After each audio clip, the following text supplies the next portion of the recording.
And it's shocking news for the thousands of people who ride Toronto's subway every single day. After what happened this morning, many commuters we spoke to believe the TTC should be looking at safety barriers or barricades on subway platforms.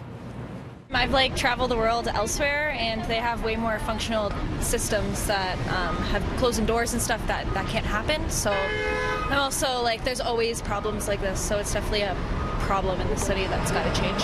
Yeah, I think if they put barriers, I think it'd be a lot safer, and then maybe if they open once the train's there, probably be a lot safer than just standing there, because I believe people can push another person in front of the train. The TTC is in the midst of a review of the system right now, but it won't be ready for a couple of years. One of the things they are considering is a barricade system, but it won't come cheap. To retrofit a system as old as the TTC's is a significant amount of work and a significant amount of money. We're doing a feasibility study around what are called platform edge doors. That will come back to the board in around 2020, and that will give us an idea of what we're looking at in terms of the engineering and design challenges and the potential costs. And conservatively, we're up around $1 billion, $1.5 billion ultimately. And adding those barricades to TTC platforms is something Toronto Public Health endorsed back in 2014. The board's current chair, Councillor Joe Mihevc, says he still supports that, and not just because it would provide added safety. It's like a lot. It is a lot of money. However, there are many advantages, 3 kinds of advantages.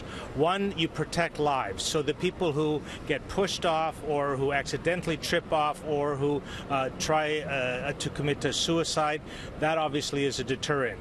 It stops all those operational difficulties that we have when paper goes to track level. When you hear the conductors saying we have had to stop service because of things at track level, usually there's something happening in the station. And the third thing that it would do, it would make our system 20% up to 20% more efficient.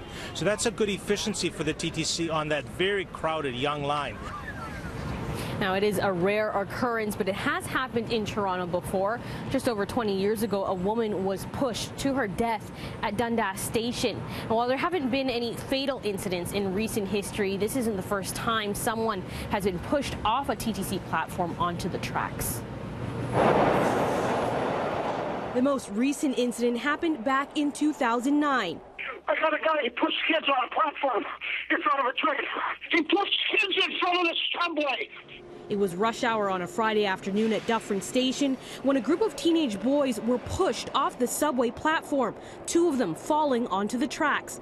The 2 ninth graders managed to survive by pulling themselves under the lip of the platform just as the train approached. A 15-year-old lost 3 of his toes.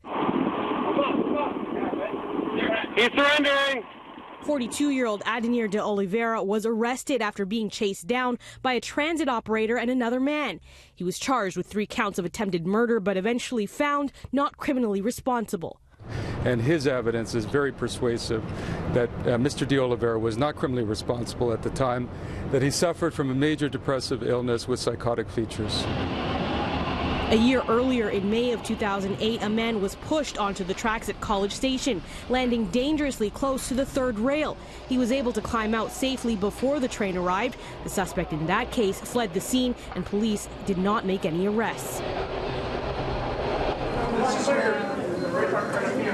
But it was a case in 1997 that truly stunned the city. A woman pushed to her death at Dundas Station. 23-year-old Charlene Minkowski was waiting on the platform at Dundas when she was shoved into the path of an oncoming train. 41-year-old Herbert Chong was charged with first-degree murder, but eventually confessed to a lesser second-degree charge. He did not know the victim.